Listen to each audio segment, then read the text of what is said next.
আজকে প্রসাদের মূল আকর্ষণ ছিল কিন্তু এঁচড় বিরিয়ানি।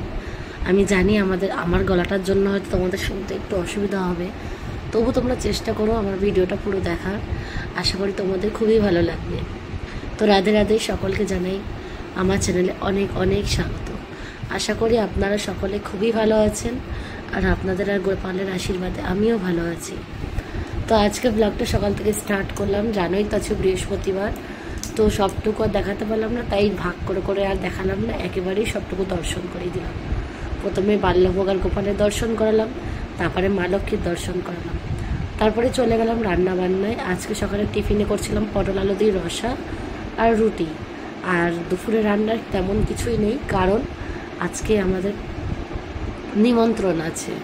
মানে আমাদের পাড়ায় একজনের বিয়ে হয়েছিল কদিন আগে, একটা ভাইয়ের, সেই ভাইয়ের আজকে খাওয়া দাওয়াটা দিচ্ছে। কারণ বিয়ের সময় তো আমরা নিয়ে ইচ্ছা করে, যে তখন রান্না করার সময় কোথায়, কত কাজকর্ম থাকে, দুই বাড়িতে বিয়ে, অসম্ভব। ওই জন্য সেই খাওয়া দাওয়াটা আজকে দিল। তাই আজকে ওখানে কী কী রান্নাবান্না হচ্ছে সেগুলো তো তোমাদেরকে দেখাবই। তার আগে আমি কী কী ঘরে রান্নাবান্না করে গেলাম সেটা তোমাদের সাথে শেয়ার করছি। তো দেখো, এদিকে পটল আলুর রসাটা করছি, শুধুমাত্র নুন আর হলুদ দিয়ে আর টমেটো চিড়ে দিয়েছি, আর কিচ্ছু না। আর এই যে দুধ খেয়ে নিচ্ছি, গলাটা খুব বসে গেছে, গোপালকে আর দিলাম না, কারণ আমার এতটা গলা ব্যথা, গরম গরম দুধটা যদি সেবা না করি পুরো একদম গলার 12টা বেজে যাচ্ছে। তাই ভাবলাম যে রুটি আর রসা তো দেবো, তাইলে দুধটা দিলাম না, দুধটা আমি এমনি সেবা করে নিলাম। সকালের প্রসাদ ছিল, ওটার সাথে প্রসাদি করে নিয়েছি, নিয়ে আর এই যে খেয়ে নিয়েছি। তারপরে এসে দেখছি যে এখন আলুগুলো অর্ধেক অর্ধেক সেদ্ধ হয়েছে, এবারে জলটা দিয়ে দেবো, দিয়ে ঢাকা দিয়ে দেবো। তাড়াতাড়ি করছি, আজকে আমাদের বাড়িতে কীর্তন, সেটা তো মুহূর্তে তোমাদের সাথে শেয়ার করব অবশ্যই। তো সেজন্য তোমাদেরকে একটু অপেক্ষা করতে হবে, কারণ আজকের ভিডিওগুলো আমি কালকে তোমাদের সাথে শেয়ার করব, কারণ আজকের আর হবে না, কারণ আমাদের কীর্তনটাই হচ্ছে সন্ধ্যাবেলা থেকে আরম্ভ। তো তখন তো খুবই ব্যস্ত থাকবো, তোমরা তো জানোই, তাই জন্য আমি দুপুরবেলা অবধি আজকের ভিডিওটা তোমাদের সাথে শেয়ার করে দিলাম। তো তারপরে দেখো সেবা দিয়ে দিয়েছি, আর দিয়ে এই যে চলে যাচ্ছে আমি আর দুই গবলু সোনা। কোথায় যাচ্ছি বলো তো? সেই গুরু ভাইদের বাড়িতে, যাদের বাড়িতে অনেকদিন আগে একবার গেছিলাম। তো এই যে চলে এসেছি, আমাদের বেশি দূরে না, আমাদের পাড়াতেই বাড়ি। তো চলে এসেছি, আর এসে এই যে গোপালকে বসিয়ে দিয়েছি, দুদিকে দুটো মহারাজ বসে আছেন, আর এই যে মাঝখানে ওনাদের মহারাজ বসে আছেন। আর এদিকে আমি চলে গেলাম ওদের সাথে রান্নাবান্না কী হচ্ছে না হচ্ছে দেখতে। দেখলাম যে আলুর দম হয়ে গেছে, আর এদিকে শুধু অন্নটা ফোটালে হয়ে যাবে, তারপরে লেয়ার বসাবো। তো কী রান্না হচ্ছে যে তোমাদেরকে বলে দিই। এঁচড়ের বিরিয়ানি হচ্ছে, আলুর দম, চাটনি, পাঁপড়, আর হচ্ছে আইসক্রিম।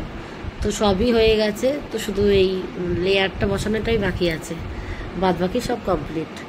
তো ভিডিওটা বড় না করে চলে গেলাম একেবারেই প্রসাদে। তার আগে এরকম গল্প হচ্ছে প্রসাদ লাগানো, ভোগ লাগানোর পর।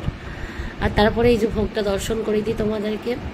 তো ভোগটা দর্শন করে তোমাদের অনেক জানি মনে আনন্দ হবে আর তৃপ্তিও হবে। তো আমার কিন্তু ভীষণ ভালো লেগেছে এঁচড়ের বিরিয়ানি। তোমরাও যদি কেউ খেতে চাও তাহলে অবশ্যই আমাদের এখানে চলে আসো। হ্যাঁ, যদি মনে করো কী করে আসবে, আমাকে কমেন্ট বক্সে কমেন্ট করবে, আমি অবশ্যই তোমাদেরকে প্রসাদ পাওয়াবো এঁচড় বিরিয়ানি। কিন্তু তার আগে আমাদের এখানে তোমাকে আসতে হবে।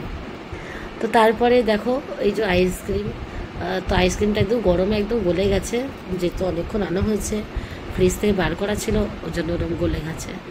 তো যাই হোক, তারপরে গোপাল সোনাদের যে একটু বিশ্রাম দিয়ে দেওয়ার ব্যবস্থা করা হলো। আর এদিকে প্রসাদ পাওয়ার অনেক লোক, প্রায় 20-21 জন প্রসাদ পাবে, তো সবাইকে প্রসাদ দিতে হবে। সেই জন্য দেরি না করে একটু গোপাল সোনাদের দর্শন করিয়ে আমিও চলে গেলাম প্রসাদ দিতে। আর এই যে প্রসাদ দিচ্ছি সবাইকে, আর দিয়ে আমিও প্রসাদ পাবো, তাই জন্য আগে ওদেরকে দিয়ে দিলাম। আর যে দেখো ওরা বিরিয়ানি প্রসাদ পাচ্ছে, তো ওরা খুব আনন্দ করে খাচ্ছে। আর এই যে সুন্দরী আমাদের বনো, ও খাচ্ছে। তো আর এই যে ঘরেও একজন ওর ছেলেকে নিয়ে বসে পড়েছে, কারণ জায়গা অনেকটা কম আর প্রচণ্ড পরিমাণে গরম, ওর জন্য দেরি হয়ে যাচ্ছে। আর তারপরে এই যে আমরাও সেবা নিতে, আর তারপরে এই যে ওই নতুন ধরনের একটা পাতা, এই পাতার মধ্যে দেখো আমি সেবা করছি। তো এই ছাড়গুলো দেখছো কত সুন্দরভাবে গলে গেছে, আর এত ভালো লাগছিলো প্রসাদ পাওয়ার সময়, তোমাদেরকে কি বলবো। আর এভাবেই আজকে ভিডিওটা শেষ করছি, কালকে আবার একটা নতুন ব্লগে দেখা হবে, ততক্ষণের জন্য শুভ।